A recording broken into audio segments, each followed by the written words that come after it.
Hello, welcome to another episode of the F1 Hour. With me, as always, my friend and yours, the goatiest of all F1 minds to have ever goated. How are you doing, good sir? I'm fine. Grazing in the grass, as all good goats should. That's what I really am, a let's, serious let, animal. And let's, no, thank you very much for that nice intro, Cameron. I'm fine. Thank you very much. Mr. Peter D. Windsor. And if you're not already subscribed to Mr. Peter D. Windsor's channel, I say this genuinely, in earnest, not with tongue in cheek at all. What are you doing with your life? Mr. Peter D. Windsor, as is customary, what do you think was the biggest story to come out of this weekend's Grand Prix? Well, I think obviously the quality of Max's drive and the way he managed the car with the guys on the pit wall and the way they got the best from that car, having started from well below ground zero with the bouncing and everything else. And it's only a P4 car in the sprint. And yet they managed to transform that thing into a race winning car. And Max managed to get the best from it in every respect. And was, apart from sector 3, was actually quicker than Piastri and Lando Norris in the latter stages of the race, which is very impressive, I think, from where they were. So that's one thing. On the other, I've got to split it down the middle, is the complete and utter nonsense from McLaren. I mean, following the double disqualification of Vegas, now to have a double strategy debacle is unheard of in Formula One history. And of course, the operative and common word there is double. And the reason it's all happening, as predicted, is because they're trying to run two very, very quick racing drivers towards the World Championship with one race to go now. And they're both in with a chance. And as we've been saying all along, that was always going to end in tears, and it was always going to be a problem for them to get the best from the cars and from the best from both drivers if they put those two up against one another. And just to repeat it ad nauseum, if they'd never replaced Daniel Ricciardo and they were running Lando Norris, Daniel Ricciardo, I believe Lando would have won the World Championship by now in a clean and easy fashion. And none of this would be going on. But it's all there because Oscar Piastri is as good as he is. But it's also all there because McLaren didn't need Oscar Piastri. They had Lando Norris and they had Daniel Ricciardo. And so you go away from the flow and the flux of life, and everything comes back to bite you because nothing makes any sense. And there are all these sort of loose connections everywhere that suddenly start buzzing, and you think, oh, what's that all about? Oh, they can't even get a strategy call right now. It's just pathetic to watch. Mr. Windsor, go on, let me push back constructively then. There isn't the endeavour, the theory of what McLaren are trying to do to be admired at least. Surely as F1 fans we should be rejoicing that they've got these two fire-breathing dragon as far as F1 pedders in Oscar and Lando, and that for once we've got a team that are saying, listen, you guys go at it and have yourselves a race, and all F1 fans rejoice because it's chariots of fire and no rules and regulations, no team orders to be seen. Well, I don't know. I mean, when it was Max versus Lewis in 21, everybody thought it was wonderful because not only was it Max versus Lewis, but it was also Red Bull versus McLaren, two completely contrasting teams. Now everybody's saying, oh, isn't it great to have racing drivers fighting one another within the same team? I mean, everybody needs to make up their mind what they want in Formula One. I've always said, the closest and most difficult competition is between two quick drivers in the same team if they've got a championship race-winning car, from bitter experience at Williams. But that is not usually to the benefit of the team. So it's a question of what you're talking about, and it's a question of what our vision is of the future. All you're saying, everybody's saying, isn't it wonderful to have these two great drivers? Well, I was actually quite sad when Daniel Ricciardo was kicked out of the team, to be honest. I mean, did nobody shed a tear then? I think he was a great, very, very good racing driver, and Formula One still needed him. Funny guy, a lot of personality. So, it's no good saying, oh, well, Oscar's brilliant, he's so quick. You have to remember that the reason he's there is because he replaced Daniel Ricciardo. And Daniel Ricciardo isn't that much slower than Oscar Piastri, or wasn't at that time. A little bit slower, made him the perfect foil for Lando Norris. But he wasn't bad, quite capable of winning Grand Prix in a good car, for sure. And would have been a much better teammate for Lando in terms of the balance of the team, in terms of the two sides of the garage and how they work together. That's what I'm talking about. that everybody has their own opinion. Everybody wants close racing, and no one will decry that. But for a team to sacrifice its own performance because the fans out there want to see the two best possible drivers racing one another is a bit ridiculous, isn't it? Why would any team do that? They don't do it. They do it because they think it's better for the race team and better for them as a company. And I've been saying all along, I don't think it was. And I think it was the wrong choice of driver. And I've been saying that from day one. And I'm happy to keep saying it. As much as I respect Oscar Piastri's talent and his ability, I don't think McLaren needed him at that time. And I think Lando, Daniel would have been a perfect combination for 2025. Go on then, Mr. Windsor. Zach Brown in recent weeks came out and said that he's well aware of 2007 when Alonso and Lewis took bites out of each other's points haul sufficient to allow Kimi Raikkonen to come in the back door late and win himself the Drivers' Championship in 2007. Zach Brown said of that circumstance that if picking favourites meant avoiding that, then he'd happily lose the Drivers' Championship. Have you ever heard a team principal speak like that, Peter? I don't think I have. No, I'm not sure. I'm not sure that's the right conclusion to be drawing from that, though. I think the point is, why would you do that? Why would you put yourself in a position where you've got to pick and choose? Why not have a balanced team, as Michael Schumacher kind of prescribed, and before him, Jackie Stewart prescribed, and we've seen it, forevermore. And Nigel Mansell, the only reason he went back to Williams was because Riccardo Patrese was in the undercar. He wouldn't have gone back if Alan Prost had been there. But nobody stands back now and says, oh, he was afraid of Alan Prost. It was just that they realized that the way to get the best from any driver, any really great driver, is to not hustle him in the garage with the other car. Yeah. And so, of course, Zach Brown would say that because he made the decision to get Oscar Piastri. So what else is he going to say? He's not going to say, oh, I made a mistake, is he? No. Does Zach ever say that? So, of course he's going to say that, but I don't think it means very much, really, to be honest, because who cares what he thinks? The reality is it's done now. And of course, they're going to have to live with whatever happens. I'm sure Zach, deep inside, would like Lando to be the champion, I guess, because he's known him for so long. Equally, he would love the concept of either of these two drivers, of Oscar winning the Drivers' Championship. And I think he would be quite comfortable, probably, if neither of them did, because they won the Constructors' Championship. I think he's that sort of guy. I think he would be able to say, well, it was great racing. We took it there. Max was good. Move on, 20. Whatever he will say, And, I don't think he'll lose a lot of sleep if they don't win the Drivers' Championship. That's insane, Peter. Absolutely insane. Let's double click on the race circumstance then, because a lot's been made about their not pitting on lap 7 when there was a safety car. Bearing in mind there was always going to be, at the very least, 2 mandatory pit stops. Can I just stop you there, of course, Cameron? I'm interested in your use of the noun pit as a verb, because and this is not you. I know you did because you just used it because a lot of people do. But does not everybody remember that Dennis Jenkinson once wrote a complete column about how the noun pit should not be used as a verb? And there's no such, you cannot say he pitted or or use it as a verb or even a past participle. Has everybody not read that Dennis Jenkinson column in Motorsport? You're breaking news, Peter. I didn't realize. I thought I'd bring a bit of levity into the conversation. No, but it's true. Just as Colin Chapman put out a press statement once saying the plural of lotus is lotus, so Dennis Jenkinson said journalists should not be allowed to use the noun pit as a verb. That's interesting. And everybody obeyed him. We all obeyed him. And if you look at any journalist of any ilk, they will never of any age from that period, they will not use pit as a verb.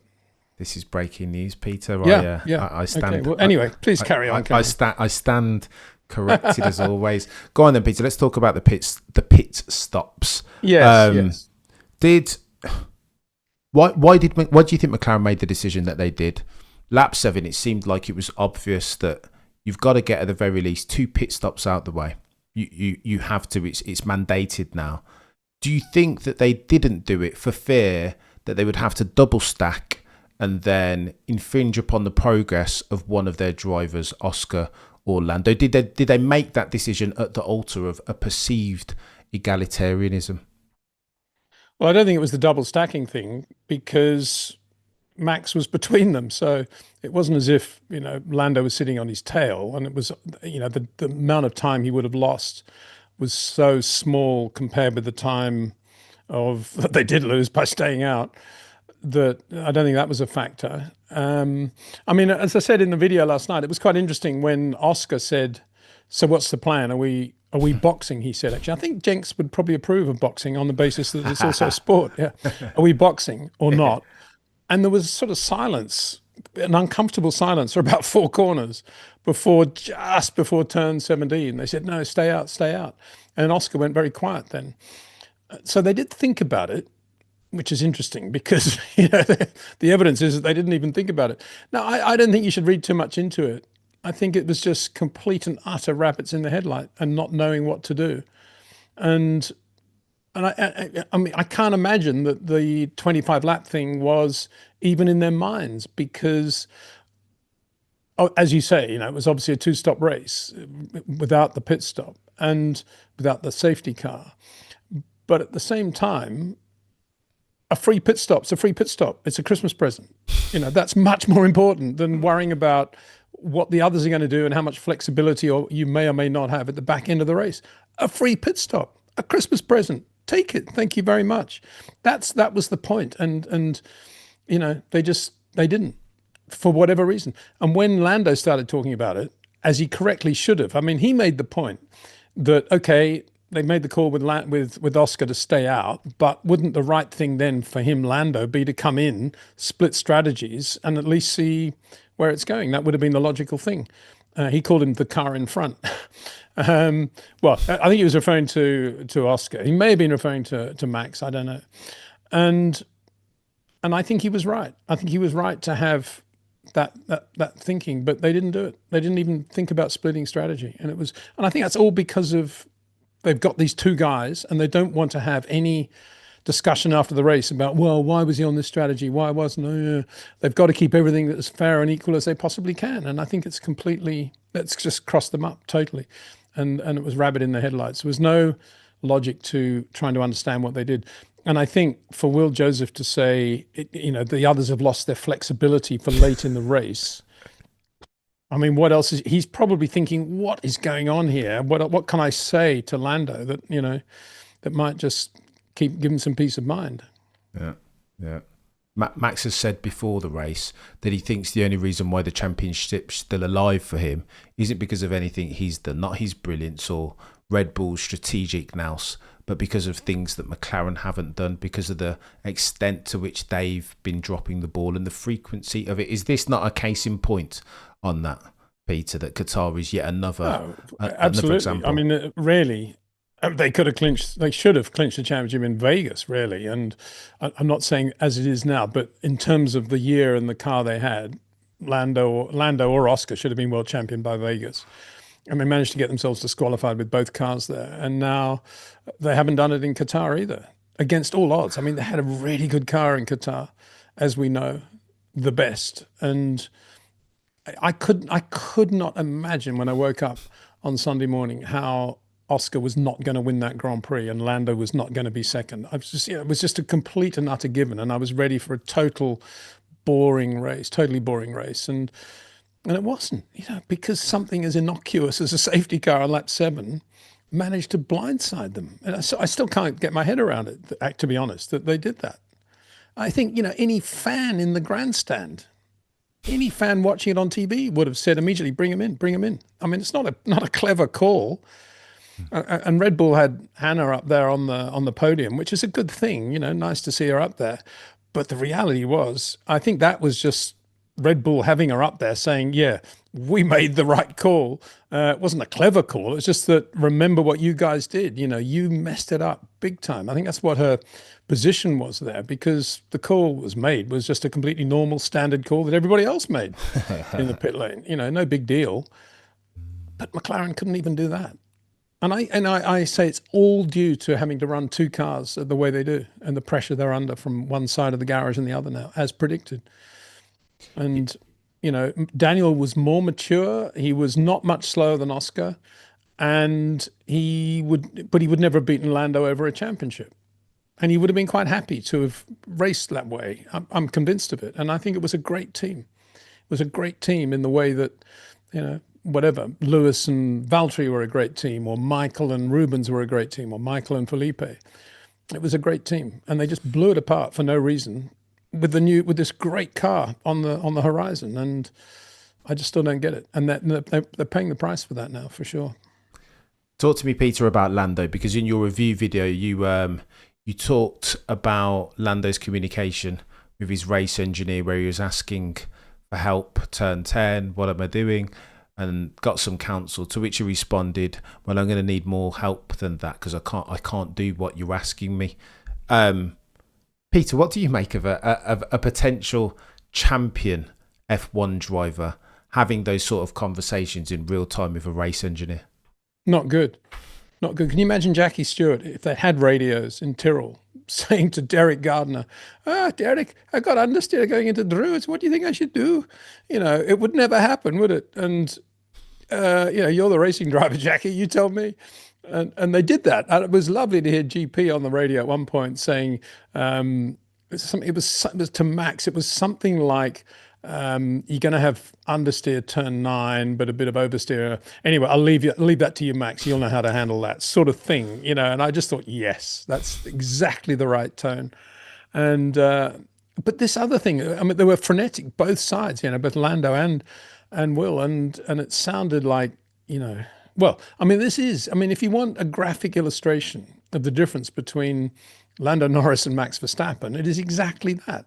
I think Lando is so driven now by cross-referencing his telemetry with Oscar's and vice versa. Oscar obviously with Lando, which is why I think he's got very lost over the past 3 or 4 months. And the engineers constantly throwing stuff at Lando about how much he should be off the throttle, off the brakes or not. And it's not time management stuff. It's all to do with how to be quick. Whereas in Max's case, 99% of the instructions are all to do with where he can save the tires or save the fuel. But in Lando's case, it's not. And that is the difference. A lot of the natural feel has gone out of Lando's driving because of that, as it has out of Oscar's driving, I think. And I thought it was interesting after the race that Oscar said something like, I hope to drive, and I'm going to drive like this in Abu Dhabi, as if he's actually discovered something in his driving now that he wishes he had before, and which he's going to take on to Abu Dhabi, some spark. I mean, I'm interested to know what he's thinking in his mind like that, because he's been driving flat out as quickly as he can go the last 4 or 5 races and hasn't been going anywhere. So something obviously changed a little bit in the way he's been using the car. I couldn't see it, to be honest, in terms of the way he drives. I mean, Lando, to me, looked like he was pitching the car more than normal in Qatar, and it looked like he was just overdriving everywhere, and you saw it with some of the mistakes he was making. And that's a function of not really feeling the surface of the road and relaxing and being calm with supple muscles. It's all tension, and I think that was exacerbated by a lot of what was going on in the pit wall. Yeah. And then you get Quali speaking to the Lando. I mean, Lando's been brilliant over the last 2 or 3 Grand Prix. He's kind of bloomed. Not necessarily a caterpillar to a butterfly. Mm-hmm. Not yet, but nearly. Felt like he was getting there. He was more poised in terms of his starts and race restarts. He was getting those right as well. But then all of a sudden, Peter, it's like, where has that gone? The race starts have become dire, and then you see in qualifying, he's having this. He's complaining about a lack of free air, and Paul Joseph comes over the radio and is like, "Well, Lando, what, you gave the place back to Alex Albon? What are you doing? Is this a case, Peter, of Lando crumbling before the pressure, the weight of potentially winning his first driver championship?" Well, I thought more telling was the mistake he actually made on that last Q3 run, which was a slow corner, the left hand of the turn 2. And I mean, if you're going to make a mistake on your last Q3 lap, it should be sort of using a little bit too much road coming out of 15 or 16 or something quite dramatic, not boring old turn 2, which he did. And that's not good, is it? It's kind of difficult because Lando, for me, still has a lot of touch and feel and softness about his driving, but it wasn't there in Qatar. but it was in Vegas, actually, funnily enough. And I thought he drove pretty well in Vegas. And he has been driving beautifully. Brazil, Mexico, very good examples. But I can't put my finger on what the problem is, to be honest. I really can't. I can only say, I guess the difference in Qatar was that suddenly Oscar was right up to speed again. And Lando knew that he was going to have to put it on the line for that last lap. I mean, there was another telling comment, wasn't there, from Lando? Was it the end of, was it Q1 maybe? Or was it the end of FP3? I can't remember. But he said something like, yeah, don't worry, I'll get it together. Something like that, stop too much chat. I know what I'm going to be doing. And you got that feeling, oh, okay, right, he's going to be on the pole here. And whether he was just talking to himself or not, I don't know. But I don't know. It's all very confusing, isn't it, Cameron? I find it, and I think it's all a function of this total mess of two very fast racing drivers. I wouldn't say great, but very fast racing drivers spreading their stuff in the garage, and a lot of it's getting intermingled inevitably, and it's not bringing the best out in either of them. No. I think that's the problem. And, you've seen that in the inconsistency with Piastri, and now you're seeing it with Lando kind of questioning this or that and not being able to get the best from the car when the variables start to play. Nothing unusual there, because he's not a short corner driver like Max, who creates these beautiful sweet spots into a corner, or indeed Charles Leclerc. But he's done a better job of handling the variables in recent history than he did in Qatar, that's for sure. Yeah. Maybe we chalk some of that up, Peter, to Oscar just being a demon around Qatar. I mean, he always goes well. I think it was the raising of Oscar's level that definitely put Lando under some pressure. And you got to assume that Oscar will be right there doing that in Abu Dhabi, right? Maybe not as good as he was. I mean, Qatar is an Oscar Piastri track, isn't it? He's always done well. Second and third in F1 before this weekend, and then he's always gone well around there in feeder formula. I think he podiums. Okay, let's talk about, let's classify it as high-speed corner commitment then. What have we got in Abu Dhabi? Turn 2, 3, 4 is high speed. It's not, I think it's probably flat now, isn't it? I think it's flat, but you've still got to, get the best from the car through there. So Oscar will be quite good through there. Lando will probably have him then breaking down into that twiddly bit down to the hairpin, the straight, and then there's a chicane. But then there's some quite good corners where Oscar will be quite good, I think. Those sweepers before the last tight corners, Oscar will be quite good there, I would imagine. They're not slow, that's for sure. So I'm not sure you can write Oscar off for Abu Dhabi, actually. I think he'll be, because he will have nothing to lose. He'll be very confident now, given his own pace in Qatar. And it's a big question. What, the Zach master plan, which we keep talking about, joking about, what will he do? If actually Oscar's quick enough to be able to, say, run near Max. Say Max is leading, Oscar's second, say, and whatever happens, Lando makes a bad start, but he's running fifth or something, and there's 5 laps to go, and Max is about to win the World Championship. Would Zach's master plan come into play, which is, Oscar, would you please drop back to 6th place and give P4 to Lando? Insane. He shouldn't bank on it, Peter. Not anymore. Well, I don't think. I mean, I know what Oscar will do. He'll say, "Yeah, sorry, radio problem." Yeah. Because of course the race is never over, and Oscar could still win the race. So that's the situation McLaren could find themselves in for sure. Zach Brown definitely shouldn't bake that into any contingency plans, not given the mood of Oscar Piastri. And I think he's probably given up with any contingency plans or any strategy thoughts, or whatever, get on with it. Safety car, no safety car. Let's throw. That's what happens when you got such a good race car. You see, you get a bit complacent and you don't pay attention to all the details. You don't dot all the I's and cross all the T's. And I thought it was quite interesting that Stella's post-race comment was, "We made a mistake at the safety car thing," which is a bit like saying, we had a problem with the wheel gun or the jack wouldn't work. Mistake. I mean, is that what he calls it? Catastrophic disaster, I think would be more appropriate. But I thought that was interesting insight into the way his brain works. Mr. Windsor, and if it was a mistake, what are they going to do? Normally with mistakes, you fix them, don't you? You make sure they don't happen again. What was that mistake? Because first of all, we had the mistake in Vegas where the technical department managed to get both cars disqualified, and now we've got the strategy department managing to lose the Grand Prix comprehensively. So what happens now? It's a really good point, Peter. I think it's concerning. I've always seen Andrea Stella as more of a, according to his own words, he's always been more of a process guy than outcomes. He's always been driven not to find the silver bullet as far as upgrades that will give the car the pace, but institute for the infrastructure and working culture, the circumstances out of which pace will grow organically. His words, not mine.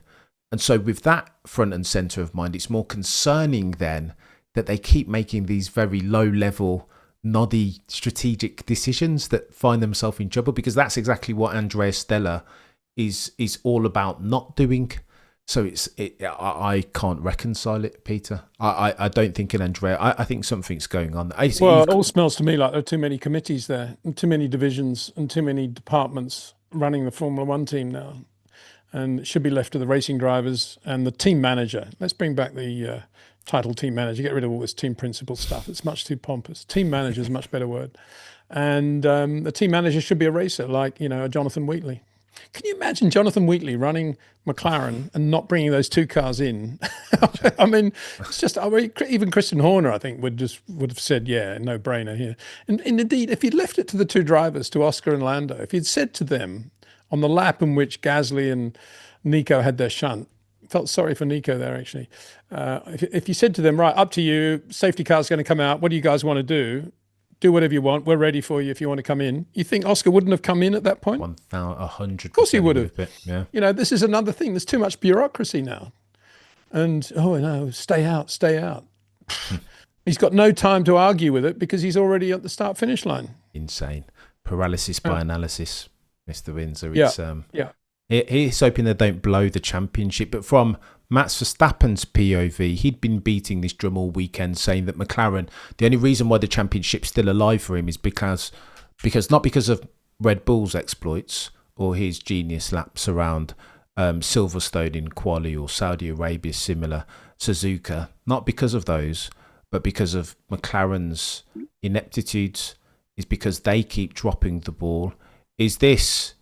do you think this Grand Prix is proof positive of that it's not? Well, it is, but I think Max is being a bit unfair to Red Bull there because they've done an amazing job with that floor upgrade they had, and Monza, and they've done their car is definitely a much better car, and the turnaround they had and produced for Qatar was amazing, from bouncing to a pretty good race car capable of winning a Grand Prix, providing McLaren mess it up, is a huge jump. And I think all credit to Red Bull for that in this post-Adrian Newey era. I mean, a lot of people said it's the end of Red Bull. How many people were saying, it's the end of Red Bull, Adrian's leaving, Christian's leaving, it's all over. Everyone. And look at them, still arguably the best team, TEAM, as distinct from company or whatever manufacturer in Formula One. As a race team, they're still brilliant. And I think, Red Bull have had their fair share of poor calls as well. And, Spain sticks out a mile. If they hadn't put him on the wrong tyres at the restart there, he could well have been on the podium. And being on the wrong tyre put Max in a position where he made a million mistakes and did some stupid things and got penalties and all the rest of it. But the problem was the decision at the restart on tyres. That was a very poor strategy decision. And in my view, they should never have started them on softs in Singapore either. But anyway, putting that to one side, I think a lot of credit should go to Max, obviously, as a racing driver for where he is now. And it's just typical of Max that he's not spending any time talking about himself or really the team, but he's using any time he's got to sort of needle his opposition, which is what all good racing drivers should be doing. They shouldn't be talking about themselves. And he's absolutely right to phrase it the way he did. But I think in reality, of course, Red Bull and Max have done an outstanding job over the last 6 months. Max went a step further pre-race and said the bookend to his soliloquy on McLaren and the state of the championship was that had he been in an MCL 3.9, that the championship would have been finished a long time ago, quote. What do you think of that, Peter? I think he's absolutely right. Absolutely right. And I think anybody in Formula One would know that. It's a very, very good car, that MCL 39. And if Max was in that car, of course, he would have won the world championship. I don't know what, Austin probably. So, yeah, I totally agree with that. And one of the reasons McLaren haven't is because of this, dichotomy they got between the two drivers, and because neither of them are as good as Max Verstappen anyway. So, end of story there. And yeah, he's right. McLaren have tripped themselves up, but the real problem is, as I keep saying, is having to run two very, very quick racing drivers. And you could turn that back the other way and say, well, if Charles Leclerc had been at Red Bull all year, Oof. would Max be where he is on points right now? I don't think he would. That's the way you would throw the ball back to Max then, and a good interviewer would have done that. Oof. That's a really good question there. You've thrown me massively, Peter. Go on then, let's talk double click on Max Verstappen's performance at the Qatar Grand Prix. You spoke in your review video that his gift was his ability to get and keep the tyres in good nick, that he was very progressive in his stints. Is that again his durable competitive advantage as versus the other 19 potentially? Oh, absolutely. He can get a faster lap out of a car when he's managing the tires than I would say every other driver on the grid. Wow. So it's not just a question of he's very good at managing the tires and making sure they don't get too hot here and looking after the left front or the right front or making sure there's no graining.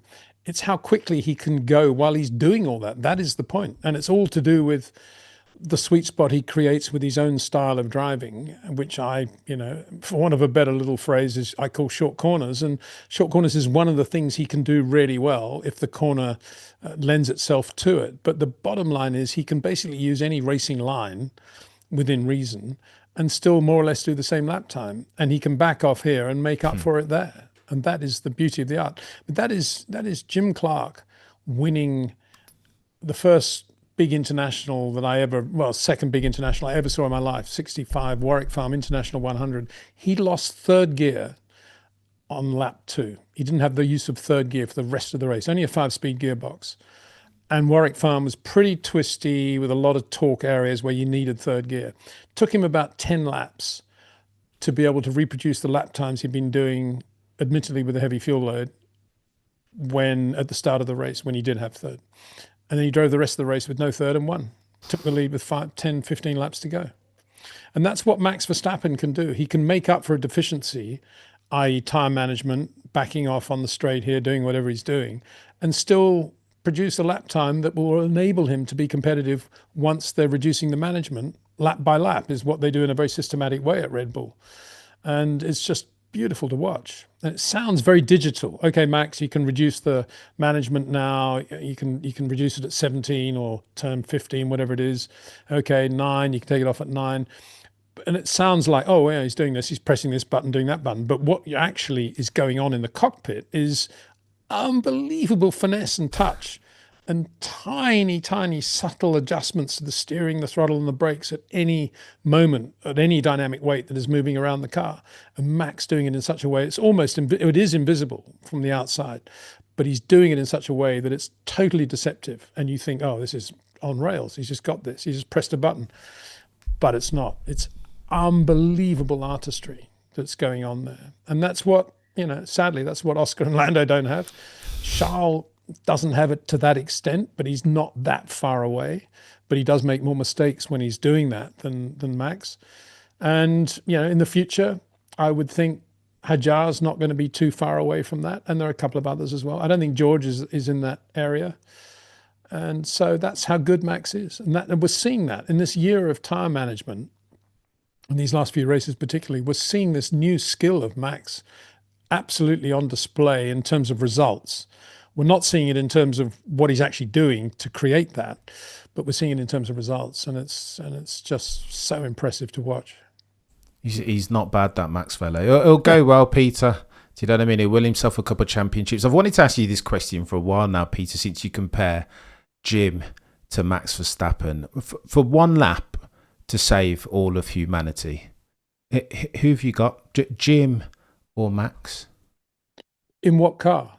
Are we in a Lotus 32B with no third gear around Warwick Farm with tiny low guardrails, quite a lot of gum trees, a few koalas up the leaves there, and a lake, unexposed lake? Or are we in a Oof. very high tech Red Bull RB21 with lots of runoff area and curbs that are not too difficult? Let's do What situation are we in? I let, think let that's an important question. let's do 2 laps then. What, one in each, just for parity. And what tires are they on?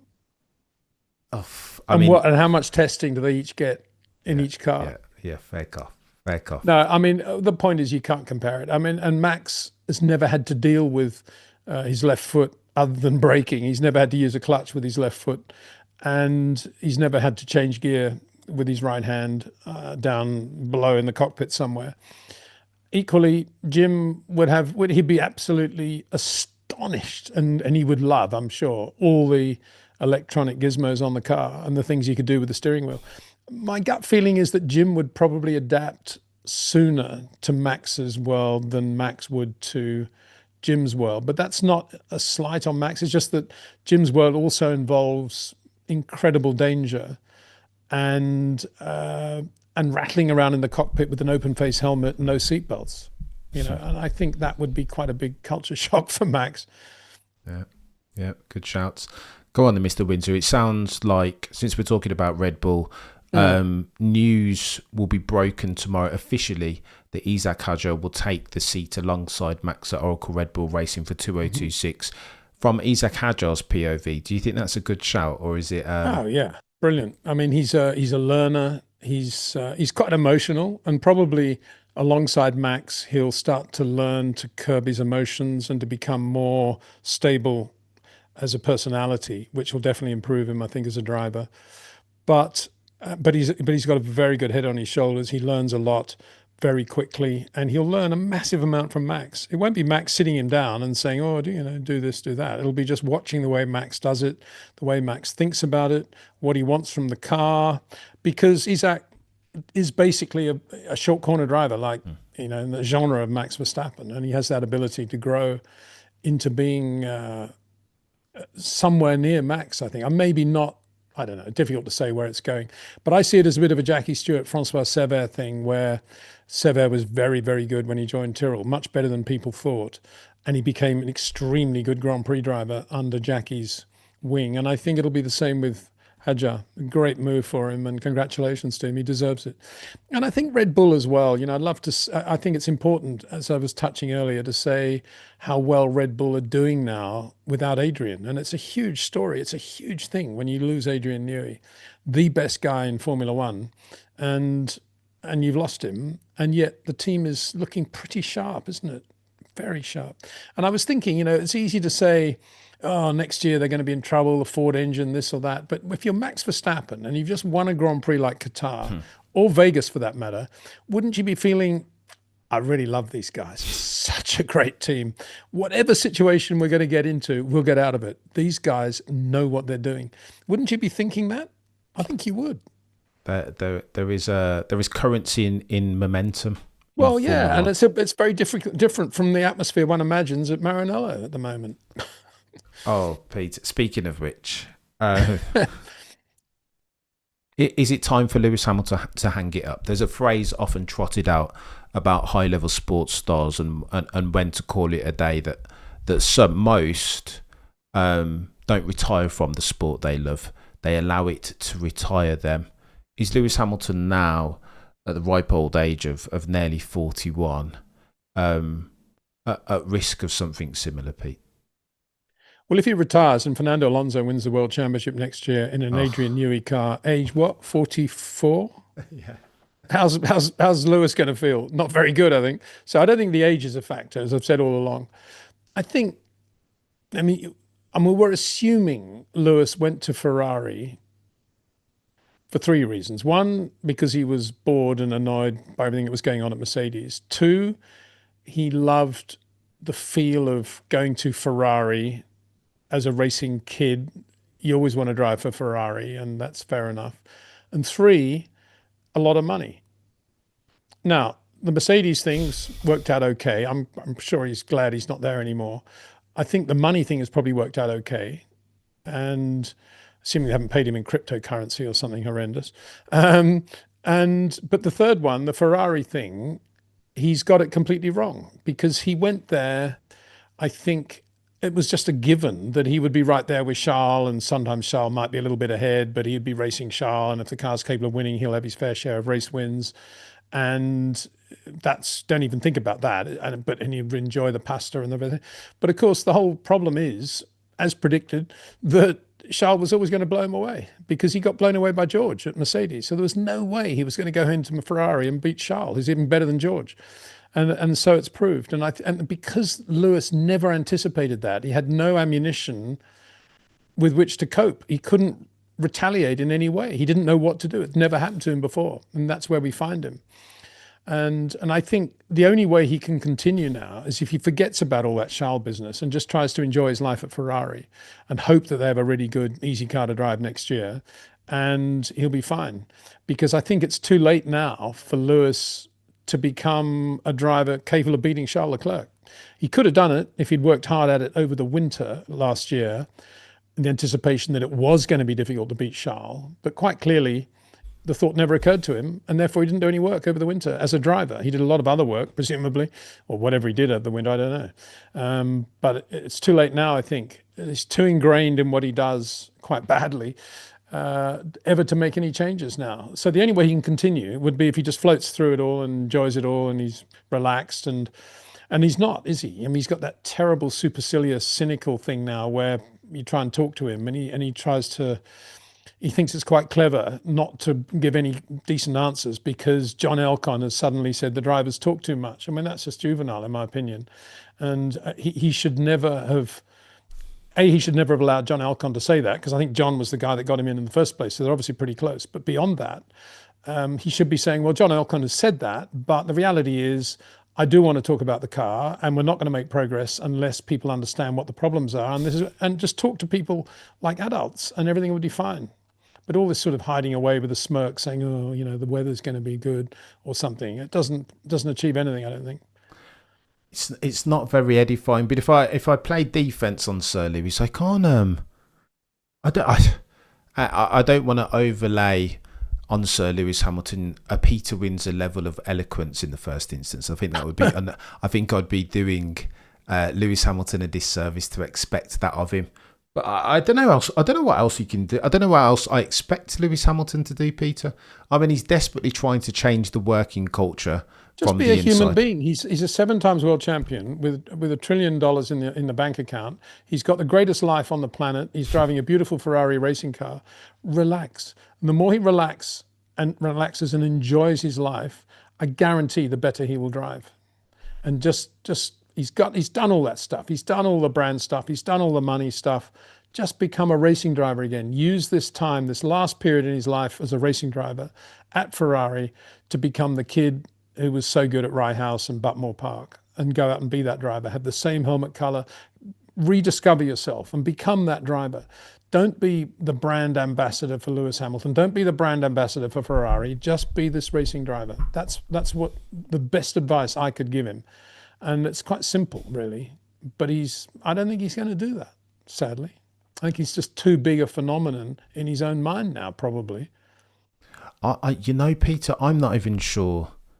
I think we might be asking Lewis to do impossible things here. Can you unwind that back? Can you overtype all of the trauma on the back of 2021 and getting beat by George when you didn't expect it, asking Toto to keep Valtteri Bottas and he says no, we're going to usher in the new era with George, and now as of the time of writing 78 points, more than 3 race wins between him and Charles. I don't think you go through those and can even be the same person. I think Rye House Sir Lewis is gone, never to be seen again. Peter, I think I as a Sir Lewis Hamilton fan am expecting him to do impossible things. I don't think 2018 Singapore Sir Lewis, I'm not sure we'll ever see that chap again, Peter, sadly. No, I think there's a cataclysmic change after Abu Dhabi 21. And I did say that at the time. I thought, I think I did one live stream and said I wouldn't be surprised if he retires now because too many things have happened here. This is too big a shock to lose the championship the way he did, and then to have Mercedes say you can't have Valtteri Bottas, you've got to have George Russell, and then to give him a ridiculously bad car. So there was a triple whammy there, and it was almost impossible to recover. But my point is, he got to the end of that, and he did go through the next 2 or 3 years, and then he did get the big offer from Ferrari, and that was the moment to rediscover himself, to get rid of all that stuff, and then to become Rye House, Buckmore Park again, and to be Lewis Hamilton. Yes, with the massive retainer. Yes, with the red Ferrari and the beautiful badge and the pasta and the country and the road cars. But ultimately, the pure Lewis Hamilton racer who we know and love. But he didn't do that. Because that Lewis Hamilton would have looked very carefully at Charles Leclerc and said, right, how am I going to beat this guy? But he didn't do that quite clearly because he didn't work on a lot of the driving flaws that had built up in his repertoire in those last 2 years at Mercedes. And that's the problem. Last 3 years, actually. 2 to 3 to 4, yeah. Last 3 years. And that's the problem. He didn't work hard enough over the winter on his driving. And as you say, is it too late now? I think it probably is. The only way I think he can go forward now, if he doesn't want to retire, is to just be relaxed, enjoy life, enjoy being a racing driver, preferably get a nice little apartment in Maranello and hang out with the guys in this 1 year of his life, give it the best shot he's got, be there every day, go and have lunch at the Cavallino with whoever, and just be relaxed with everybody. Yeah. And let the cards fall where they may. He's obviously not going to do much work on his driving as such, and not much is going to change at Ferrari in terms of strategy calls or management because, they've missed the boat on all that. It's interesting just reflecting on the Adrian Newey team principal thing, which, as I said, I think he's been a team principal for a long time, except in name, and good on Aston Martin for realizing that finally and doing that. And they'll get the best from Adrian now. But they're going to have to take a lot of stuff from Adrian, including Lawrence Stroll. That's, that'll be an interesting battle. But it does kind of explain why Ferrari didn't hire Adrian Newey in the end, because I guess they sensed that that's what would have happened, and Freddie might have lost his job and Adrian would have taken over the whole thing. Now, if I was John Alcon, I would have said, well, yeah, okay, good, do it, if that's what it takes. But I guess too many people realized that if Adrian came, they might lose their jobs or things would be difficult for them. And so therefore, the whole thing was knocked on the head. I think that's a mistake. But then, that's just me. I think the money that Lewis made Ferrari in terms of the stock price going up versus the money they're paying him, I think a lot more money would have been made by Ferrari had they hired Adrian Newey and kept Carlos Sainz. Even if running Adrian had its own costs built in, 2 years down the road, that company would have been worth a lot more than it is worth now, because of the success. Ferrari win another world championship. What would that do for their success? That's much more important than a short-term stock price elevation due to hiring Lewis Hamilton, in my opinion. And having a great racing car is what it's all about. And Adrian would have given them that, but they said no. And so that was that. And he went to Aston Martin. Great shame for Ferrari, but that's where it is. You've got to make the most of it now. A great shame for all parties. I don't want to leverage my Monday morning quarterback privilege, but and I was one of those who said that Lewis should go to Ferrari and tick off one of his bucket list items, but it doesn't look like a good move now. I think. Well, you say that, Cameron, but in your defence, where else could he have gone anyway? True. If you think about it, I mean, he could have stayed at Merck, I suppose, but he would have had a miserable time with George. And he might have won another race or two. I don't know. Maybe not. I doubt it, actually. And where else? Who else would have had him if not Ferrari? I think he should have stayed at Mercedes and hoped that they would have thrown an additional year at him for 2026 and then see where we go. I think if he harboured any aspirations to become Rye House Lewis Hamilton, that the highest probability of him doing that rested with the boys and girls from Brackley and Brixworth, not Fiorano and Maranello. Except that Freddie Vasseur was there, and he's part of Lewis's fabric from those days. Admittedly, not Rye House, but he's certainly Norris Ring and Osterreich Ring and Hockenheim and a couple of British circuits, Formula 3, and he knows Lewis well, and obviously GP2, GP3 with ART.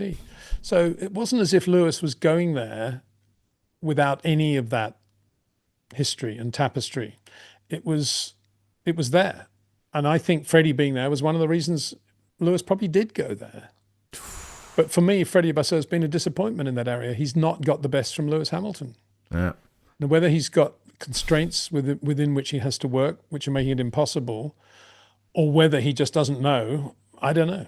I don't know him well enough to say that. But I suspect it's the latter. I suspect he just doesn't know what to do to get the best from Lewis. Even though he's in a better position than anybody on the planet, probably, to sit him down and get him thinking in the right way.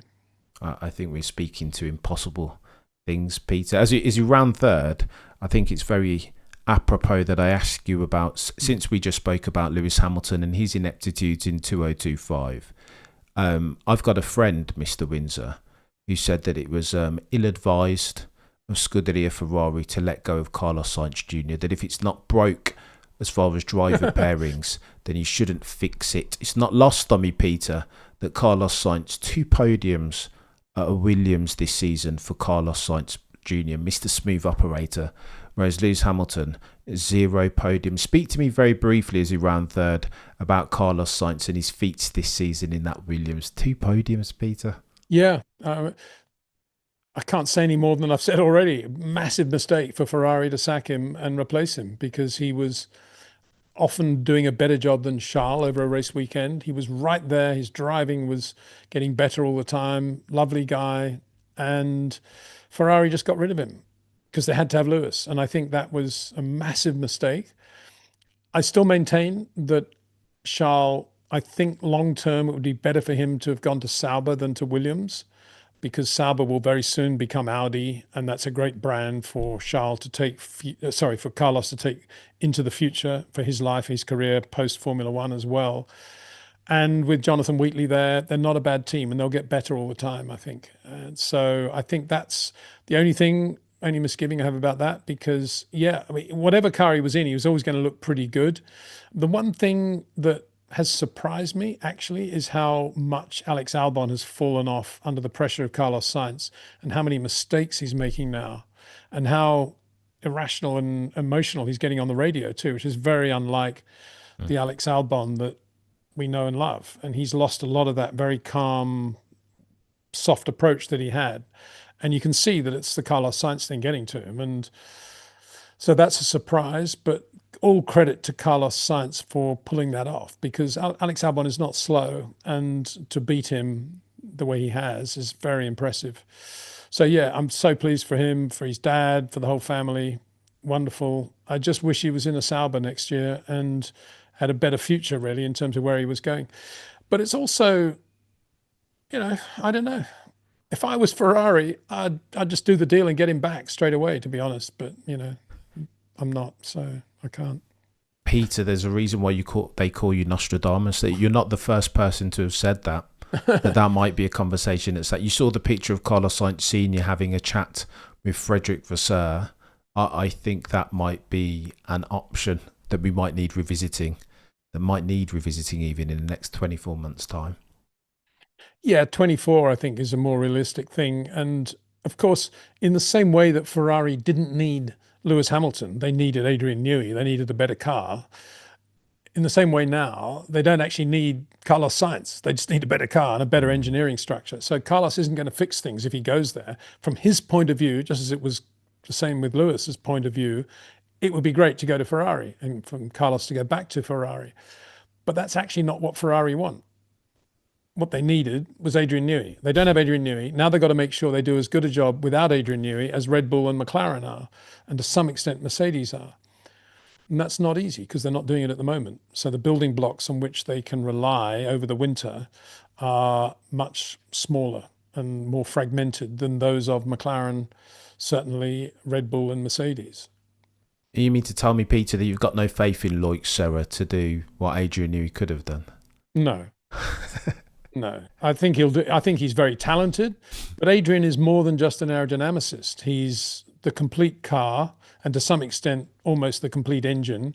plus he's a very good race engineer, plus he's a very good performance engineer, plus he's a very good deal maker, and plus he has a gut feeling for motorsport that goes back to pit lanes in the 1980s. So how can anybody compete with that? Yeah. No, there's nobody on the planet Earth as talented as Adrian Newey or as experienced as Adrian Newey in doing a complete car. Yes, there are some very good aerodynamicists out there. Like my work is one of those for sure. Pete Prod obviously is as well. But could Pete Prod do an engine? And can he do a complete car? How is he on heave stiffness? I don't know. Maybe he's okay. But Adrian's great on everything. That's the point about Adrian. And I'm not sure everybody gets that. Yeah. No, he knows a lot. Maybe designs Fernando a decent car next year, and well, of course he will, and absolutely for sure it will be a good car. Take my word for it. The big problem next year will be what they'll be doing about Lance Stroll if he doesn't pick up his game and become, he should be a couple of tenths behind Fernando everywhere, and if Fernando's capable of getting on the podium, Stroll should be top 6, and if Fernando's winning, Stroll should be top 3. That's how it should be. We don't expect too much of him, but that's quite a big ask. But if Adrian does produce a really good car and they run it well, which I'm sure they will, and running it well is super important in 2026 in terms of harvesting of the power, all the electronics that are coming into play, plus everything else, the active aero. All of that's really important, but they'll run it well. So, Lance should do okay. But if he doesn't, that's going to be the big diplomatic issue that Adrian has to deal with at Aston Martin. And I wouldn't wish that on anyone really, having to pacify Lawrence Stroll. Good luck, Adrian. You'll be all right. He'll be all right, and he'll do a better job with the car probably than anybody else on the planet. Yeah. Not probably, for sure. Just quickly on Adrian Newey, I saw them ask him a question on Sky Sports F1 about him taking the team principal role and fielding, doing like Toto and Christian have made industries of doing, which is answering the stupid question of the accredited F1 media. Does Adrian Newey have that in his locker, Peter? Because when he's answering those questions, already it appeared like his patience was wearing thin. Yeah, I mean, Adrian's concept of being a team principal, I think, is not based on anything that he saw Christian doing or Ron doing or Toto Wolff does. I think it's based on logic, which is I'm the right guy to make the key decisions about the design and overall concept of the car, about liveries, about driver choice, how we work with Pirelli, all the key issues, and let him get on with designing the car. And in terms of getting someone to answer the stupid questions, I'll have somebody who does that. In terms of somebody who deals with the FIA, I'll have somebody who does that. And I know exactly the people I want. And in terms of somebody who has to deal with Honda, I know exactly the guy I want. And he'll be very good at delegating. Racing people are good at delegating because they've been around so long. They know all the good people in the pit lane, and they'll get them, and they'll get them exactly how they want them. And the structure that Adrian creates will be completely different from any other so-called team principal, but it'll be a really good one, and it'll be probably quite spare and not too over the top. And it won't make him look like a king. It'll make him look like an efficient person who's doing the job and running a great race team. That's what Adrian's all about. And you see that in the way he runs his classic cars. It's not a lot of Adrian Newey in there, is it? It's it's a GT40 or it's a Lotus 49, and he's got absolutely the right touch when it comes to understanding motor racing and Formula One in particular. And he's very good with drivers too. Very good with drivers. But in 2025 going into 26, Peter, is that not it is not stakeholder management and being almost the shop window for the team? Is that not part of the team principal role? Like, is it not mission critical that Adrian Newey can go out there and shake some hands and euphemistically kiss some babies' heads to be a really good team principal in 2026? I think that's how Toto and Zach like the role of the team principal to be. It doesn't mean to say the way it has to be. And Adrian Newey's response would be, stakeholders, I'll win some championships for them. That'll keep them quiet. It's just the same as Bernie. When when Bernie sold the rights to Formula One, of Formula One to CBC, and before that, somebody else, I can't remember who it was, and he was still employed to run Formula One, they started this whole thing about, we want monthly reports on how the industry's going and updates on where we're going with the championship for the following year, and we want to know about, how the circuits are going we need a 36-hour turnaround on whether we've got profit or loss on any given race and all this sort of stuff.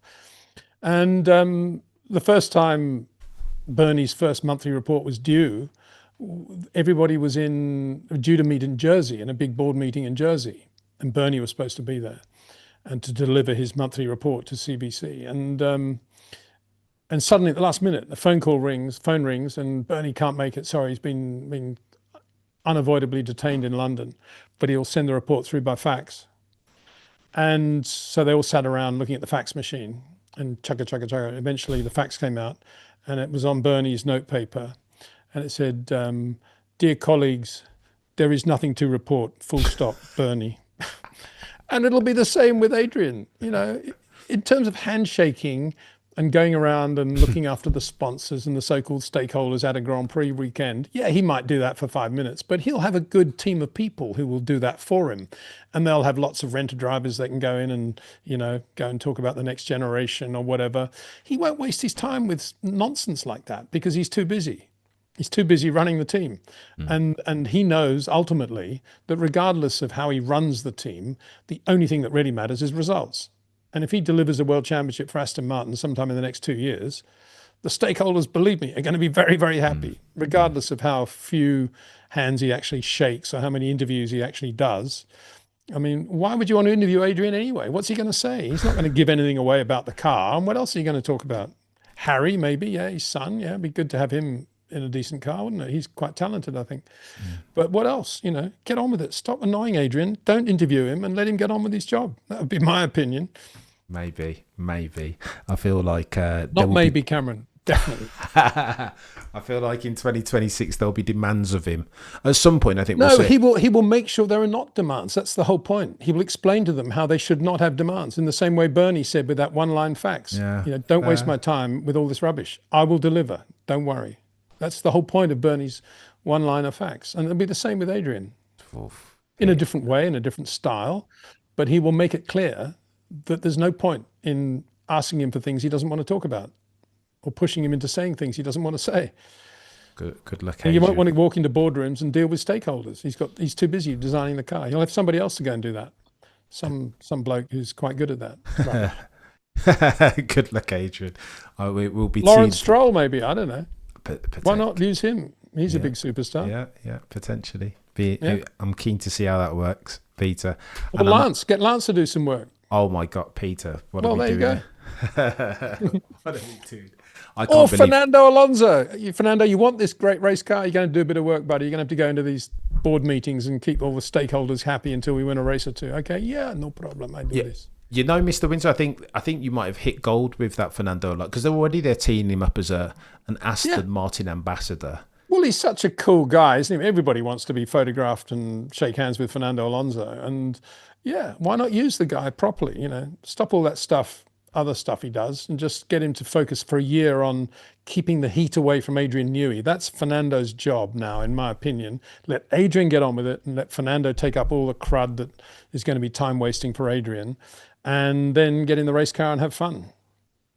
I think that would be the right way to run it, and probably that's how Adrian will run it, actually. I think you might have struck gold there, Peter. Again, another Peter D. Windsor, aka Nostradamus pick. When they watch this in 12 to 24 months' time, there'll be another one like Mr. Windsor was barking at the wrong tree. And not bombshell. Peter, you've been a legend, far too generous with your time as always. It's been a privilege. If you enjoy yourself some market-leading purple sector insight from Mr. Windsor, go and subscribe to that YouTube channel. If you're not already, what are you doing with your life? Shortly thereafter, it's the Short Corners is the pick to click on your favourite podcasting platform. Give that a follow and a 5-star review. If you're watching this on the YouTubes, do me a favour, share, like, comment, subscribe, all of that gubbins. If you're listening to this on a podcasting platform, likewise, 5 stars and a follow. Mr. Windsor, you're a legend as always. Thank you so much for watching. Between now And next time the prosecution rests, there are no further questions, Your Honour.